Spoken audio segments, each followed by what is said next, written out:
Sauce Gardner is a cheesehead. Twa! Welcome to Shut Up Football. I'm Jeff Stoltzfus. That's Kevin. Last week, a lot of bad teams did good things. We're talking about a Matt Ryan redemption. Brian Robinson made his debut, and Chris Collinsworth has got to watch his filthy little mouth.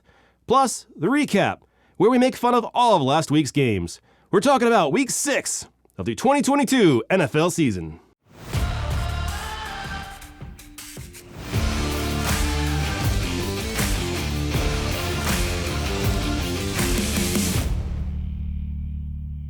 We'll recap the games in a second, but first, it's barely news. ESPN reported that Commanders owner Dan Snyder hired private investigators and has dirt on several other NFL team owners. He called the league a mafia and said, "They can't fuck with me." First off, language, buddy. The fuck? And second, this makes perfect sense to me. Of course he thinks it's a mafia, which means he thinks he's in the mafia. I mean, think about it. He's in the sewage business. That's sewage. He tried to kill a rival. There's a lot more in the report. It's worth a read, or just wait until whatever documentary comes out about it. Staying in the DMV, Commanders head coach Ron Rivera was fired up when talking about his quarterback. Everybody keeps wanting to say, I didn't want anything to do with Carson. Well, bullshit. I'm the fucking guy that pulled out the sheets of paper, that looked at the analytics, that watched the tape in when we were in Indianapolis. Why so spicy? Well, it could be because of this. Why do you think the teams in the division are farther ahead at this point? Quarterback. Or it could be because ESPN said Dan Snyder was behind the trade for Wentz, which, personally, I believe. Though, given their record, it's beyond me why anyone would fight to claim ownership of the MVP of IR. It doesn't matter who's behind the trade. He's there now, and he's there to stay. In other news, Carson Wentz will be out for the next 4 to 6 weeks. Troy Aikman got into some hot water after saying this. My hope is the competition committee looks at this next set of meetings and, we take the dresses off. Thus puckering buttholes aplenty. He was hopeful people wouldn't be hypersensitive, but due to his choice of words, the internet was immediately just that, calling him sexist and misogynistic. Aikman has since apologized for the comments, but not for setting women's rights back 50 years. And finally, Tom Brady was fined $11,000 for kicking Grady Jarrett. First Surface tablets and now humans. This is how serial killers are born. The fine was completely justified. You gotta nip this thing in the bud now before he develops the taste for blood. If Tom Brady gets as good at murder as he is at football, the species is doomed. We can't survive a pandemic and a goat serial killer. Or a serial killer goat? And that's barely news. And now, it's time to take a look back, all the way back to last week. It's time for the recap. Thursday Night Football has always been a bit of a dumpster fire, but this year, they're really turning it into an art form. Bears versus Commanders, that's it. Really get in there and make a meal out of it. This is the Amazon Essentials of Football Night in America. It's fall, so the Bears broke out their pumpkin uniforms. This must be what a Carson Wentz family reunion looks like. The first quarter lulled everyone to sleep, but in the second, Khalil Herbert woke us up. He looked like a prisoner on the run, eating up a huge chunk of the field. Usually, that kind of thing results in points, but not the Bears. 4 failed attempts sent the ball back to the Manders.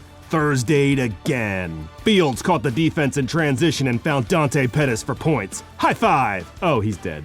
Velus Jones muffed another punt, and you can't have that in a low-scoring shit show like this. Rookie third-round pick Brian Robinson, who until recently whistled while he walked, returned to the field only months after being shot by carjackers. If bullets couldn't stop him, what possible chance did the Bears have? None. He got his first pro touchdown. Saved the ball. Put it on the mantle next to that street cred you earned that's typically reserved for 90s-era rappers and Batman. Somehow the game was still within reach. Fields just had one play left to get it to his best playmaker. Unfortunately, he sent it to Darnell Mooney instead, who caught the game-winning touchdown just outside of the end zone. You're fired next. No, you're fired next. We're both just very disappointing. Carson Wentz showed up to the post-game press conference looking like a magician that only performs in Bass Pro Shops. He had 0 touchdowns, 0 interceptions, and fell just shy of 100 yards passing. Later, it was revealed he injured his finger, leaving the question, doing what? Justin Tucker doinked early in this one, and that should have been a sign. When Jay Tucky misses a field goal, it's gonna be a day. Somebody must have accidentally bumped the cable cam because it switched to Inception mode on a kick return. Twitter complained about the shot, but I loved it. My only complaint was the soundtrack, but we can fix that.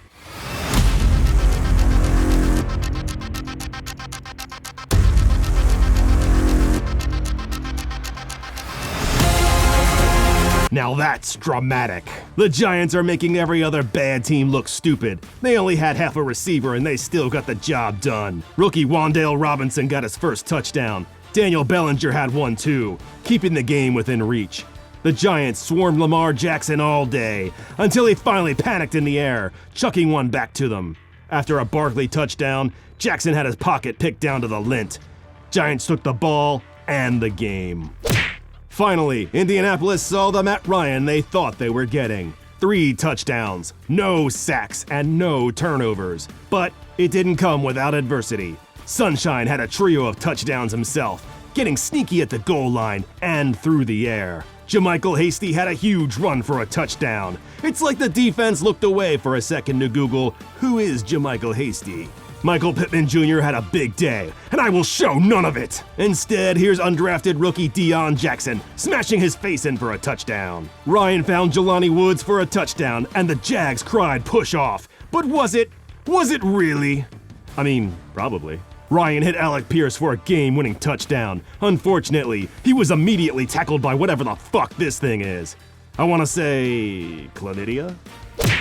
It's Browns versus Pats, and Bailey Zappe looks like he just sat on his balls. He's gotta have big balls after New England steamrolled Cleveland and left nothing but a brown streak. Bailey Zappe wasn't just a game manager. Like a viola, he was instrumental. He had 300 yards and 2 touchdowns. You see that, Panthers? All your first-round quarterbacks mean nothing. Belichick is winning games with my fucking paperboy at quarterback. Take some notes. Paperboy hit tight end Hunter Henry and rookie Tyquan Thornton for touchdowns. I think my favorite thing about touchdown dances is your coworkers just waiting for you to stop. Amari Cooper had a touchdown late in the game, but that's like celebrating someone's birthday after they've died. Gam Gam would have been 102 today, and Abe Lincoln would have been 214. What's your point? Browns coach Stefanski said, every way you can get beat, we got beat. Offense, defense, special teams, coaching. He then trailed off. Groundskeeping, catering, husbandry. I think that last one is farming. Congrats to Coach Belichick. He's tied second with George Halas for most wins as a coach. Suck a butt, Papa Bear. After the game, Coach Grumpy Cat addressed the media, dressed in a suit? Huh. Must be going to a quinceañera. Andy Dalton faced off against his old team and rubbed their chests. Weirdo. Joe Burrow got mixin' and matching touchdowns in the first. Then Burrow dug into the end zone himself. The Saints were down a couple receivers this week. Enter undrafted rookie Rashid the Speed Shaheed out of Weber State. 44 yards on a jet sweep to the house. Elbow beats rock. That's not how that works at all. The Bengals answered with a pair of touchdowns to Jamar Chase. Coach Allen watched the game like he was picking out a couch at Merv's. That's nice. Does it come with stain protection? You know it does, Dennis. Who wants ice cream? Me. Kenny Pickett found Najee Harris in the flat for a score. Steelers fans showed their approval by twirling their ShamWows. They love to clean. Unfortunately, later they had to mop up Kenny's brains as he left the game with a concussion. Send in Trubisky. Brady had a tough time getting anything going, but he's the greatest to ever play the game. He knows just what to do. Bitch. Scream at your line like a petulant child. Really bob that head like a pigeon on the hunt for stale bread. Speaking of birds, this flock took a break from shitting on players' cars and landed on the field, as if they were hovering above and decided, nothing going on down there. Were they after Brady? Maybe they're vultures sent by Father Time to collect. And if you like pictures of guys pointing up, buddy, have we got the game for you. Field goals! Field goals! Trubisky went in there like an old pair of mom jeans and got the job done. His prize, touch an aging legend in battleship pajamas. Deebo Samuel led the team onto the field listening to a big-ass boombox, which was boss as hell, but at the same time, nobody want to get their ass beat to a soundtrack. the 49ers had the #1 ranked defense going into this game, and the Falcons had Marcus Mariota. The plan? Only throw the good passes.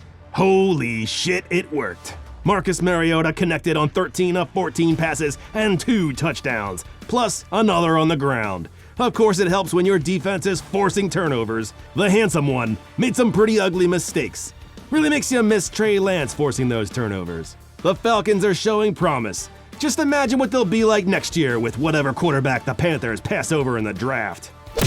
The Jets haven't reached the playoff in a dozen years, the longest drought in the NFL. But this young Jets team is showing signs, and things are getting moist. Here comes the short bus. Special teams play ruled the day. Field goal, blocked. Punt, blocked. Another punt, blocked. Eventually, the legs got the boot and Breece Hall paved the road to victory. Even Lambeau leaped. Rodgers took a beating in his own backyard and walked away sour. After the game, cornerback Sauce Gardner, which sounds like a steakhouse for vegetarians, was seen sporting a cheese head. He took it home with him, and I assume mounted it over his fireplace like any big game hunter would.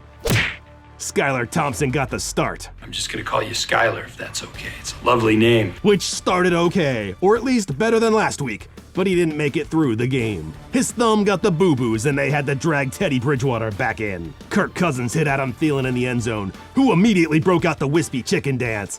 And I gotta tell ya, I'm getting real sick of it. A pass was deflected. It bobbled and bounced off faces and hands like a stripper with Parkinson's, until it was finally intercepted. Bridgewater to Gesicki for a touchdown, and here we fucking go again. This is what happens when you take away that third pump. You limit their dance moves, and it's nothing but itty-bitty gritty committee. This is week 6. For crap's sake, somebody break out the stanky leg or something. Any attempt at a comeback ended after Dalvin Cook ripped off a 44-yard house call, and Teddy tossed another pick. You said it, coach. Right up there. All this preseason talk about Tua is finally put to rest. I've never seen such a case made for job security by not playing. You try calling out sick for the next 2 weeks. I bet they just replace you with Kenny from sales, and no one bats an eye. Tua will be back next week, and I hope he makes them call him sir. As predicted, Coach Matt Rule was fired. You couldn't have found a better pick? What is he, horse whispering? And for a second, it felt like a curse was lifted from Carolina. Stafford sailed a pass and the Panthers went up on the Rams. Could it be that easy? You know better. Cooper Kupp runneth over. Allen Robinson pled a case for holding, but Corey Littleton showed him the Macarena. Lightning victim Robbie Anderson got into it with the Panthers receiving coach, and interim coach Wilkes wasn't having it. They sent Robbie to the locker room, and then they sent him to the desert. I don't mean anything cryptic. He was traded to the Cardinals. A real statement example for the other players. Quarterback P.J. Walker was injured, bringing out fourth stringer Jacob Eason. Fourth string quarterback for the Panthers? Tell me more. Cam Akers didn't play in this one. He was at home on his couch reading Nietzsche, or whatever caused him to have philosophical differences with the team. Probably just playing him. Thus far, trading Russell Wilson for Geno Smith has been a surprisingly lateral move. With Kenneth Walker breaking out in this game, it looks like Seahawks football as usual. Even the defense is looking good again, chasing Kyler Murray, who looked like a toddler who just stole his father's cell phone, and forcing turnovers, both by land and by air. It was rookies Kobe Bryant and Tariq Woolen. Murray led the Cards in rushing, but he couldn't manage any points. They lost more than this game. They lost Marquise Brown for the season. He hurt his ankle in junk time, which honestly described the last 60 minutes of play. No word if incoming receiver Robbie Anderson will fill that role, or if he's merely there to reach things on the top shelf in the receiving room. Maybe that's where they keep the wins. This game was awesome. I want to see this every week. Just replace Thursday Night Football with 16 games of Bills versus Chiefs, and a simulated Madden game of the same on the bye week. Josh Allen chucked the ball to Isaiah McKenzie's face like a tennis ball to a dog. It bounced off to the other team. He can't catch that with his mouth, not with that helmet on. Mahomes maximized the dance floor and then lobbed one into the end zone. Marquez Valdes-Scantling had it for a split second, but the defender stole it. Mahomes couldn't believe it. He looked like his signature magic trick had just been revealed. It's not that hard. Literally everyone has hands. Juju Smith-Schuster broke free for a touchdown and celebrated with a Spider-Man yoga pose, I guess. Gabe Davis snagged one for the Bills, and with only a few seconds left, you'd think that would have ended the half. But it didn't. Harrison Butker hit a 62-yard field goal like it was nothing, and walked away before it ever went through. Is kicker swagger a thing? It might just be. After Josh Allen hurled a defender, the cameraman went rogue, hunting the stands for the next contestant. Jimmy Fitzgibbon, come on down! Von Miller pestered Mahomes all game, and in the end, his pressure forced an errant pass that resulted in thievery. Game over. Meek Mill was in the building. I'm told he's a rapper, and not a rival to Pepperidge Farm like I thought. He got the crowd hyped, the Eagles too, but it wasn't all sing-alongs and fun. Meek bet on the game with former Cowboy Dez Bryant, who was there to see it through. Cooper Rush threw 1, 2, 3 interceptions. He just couldn't connect with his receivers as the Eagles defenders filled every hole. Phrasing. Miles Sanders found success on the ground. The Eagles offensive line had a good push off the ball, one that Chris Collinsworth took note of. How about if you get a little taste of Landon Dickerson coming right down your throat? Hey, phrasing! Hurts to Brown for another 6, and the Eagles looked dominant. They were treating the Cowboys like a Texas toilet seat. But the mood changed after lineman Lane Johnson left the game with a concussion. The Cowboys D made some key stops. Ezekiel Elliott lumbered his rickety brisket for 6, and rookie Jake Ferguson muscled in for another touchdown. The momentum had shifted. But then, Hurts led a long, time-sucking drive that culminated in a touchdown to Devonta Smith. And if he can call himself Skinny Batman, then I'm calling myself Lumpy Batman. I'll celebrate this Eagles victory in my Batcave, aka the bathroom, with a bag of Reese's Cups, early onset diabetes, and a growing sense of my own mortality. Another Broncos game in primetime. Broncos country. Let's not. Congratulations to rookie tight end Greg Dulcich, or James Franco in a Weird Al Yankovic biopic, who got his first touchdown as a pro. The Chargers welcomed Melvin Gordon with open arms, and then so did the bench. He never saw the field after the half, and nobody told him why. At halftime, Russell Wilson tried to inspire his teammates on their way to the locker room, but I'm like 90% sure I know what he was saying. Broncos country, let's ride. Broncos country, let's ride. Broncos country, let's ride. Let's ride. You wanna split this Subway sandwich? Justin Herbert was intercepted, but the ball rejected its new host. Dogpile on that fucker, quick before it lays eggs. That's how Thursday night football games are born. But it was too late. The field was impregnated with the mere idea of tedium, sending this game to overtime. Neither team could muster a drive. The graphics team put this on the screen, and it felt awfully optimistic. It was gonna take an act of God to end this game. And finally, we got one. During a Chargers punt, a Broncos player was pushed into the return man, and the Chargers recovered the ball, setting the Chargers up for a game-winning field goal. There was just one small problem. Earlier in the game, Chargers kicker Dustin Hopkins injured his hamstring. He was still making kicks, but it was clear he was in pain. This was no gimme. Here comes the kick, and he nailed it! Squeegee him off the field and cast his likeness in statues, and then cast that leg, or however you fix hamstrings. I assume it involves strings, but I'm not a doctor. It was a painful ending to a painful game, but we were all right there with him. We were all Dustin Hopkins. Except my hamstring is fine. If anything, it's only atrophied from disuse. And that's our show. Thank you so much for watching Shut Up Football. We will catch you next time. Peace! Check the mic and make sure it sound right, boys.